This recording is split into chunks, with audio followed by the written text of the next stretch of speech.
রাজধানী ঢাকায় আজ আওয়ামী লীগের নেতাকর্মীরা যে দৃশ্য তৈরি করেছে তা যেন আগামী দিনের রাজনীতির এক ভয়ঙ্কর ইঙ্গিত। আগামীকাল দলের ঘোষিত লকডাউন কর্মসূচি সফল করতে তারা আজ বিশাল মিছিল নিয়ে রাজপথে নামে। তবে এবার মিছিলের রূপ ছিল ভিন্ন, দৃঢ় ও সংগঠিত এবং আত্মবিশ্বাসী।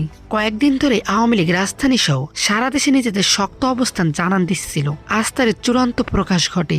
দুপুরের পরপরই নেতাকর্মীরা মিছিল নিয়ে বের হয়। স্লোগানে মুখর হয়ে ওঠে রাজধানীর প্রধান সড়ক। এক পর্যায়ে পুলিশ মিছিল থামাতে গেলে শুরু হয় উত্তেজনা। তবে এবার আর পিছু হটেনি আওয়ামী লীগের কর্মীরা। পুলিশের বাধা উপেক্ষা করে তারা মিছিল চালিয়ে যায়, যা দেখে সাধারণ মানুষও অবাক হয়ে যায়। দীর্ঘদিন পর এমন সাহসী ও সংঘবদ্ধ উপস্থিতি রাজধানীতে দেখা গেল। দলটির নেতারা জানান, আগামীকালে লকডাউন কর্মসূচি সফল করাই তাদের মূল লক্ষ্য। এর আগে তারা রাজপথ থেকে নিজেদের শক্তি ও প্রস্তুতির বার্তা দিতে চায়। একাধিক নেতা বলেন, আমরা এবার ভয় পাই না, রাজপথে রাজনীতি করতেই নেমেছি।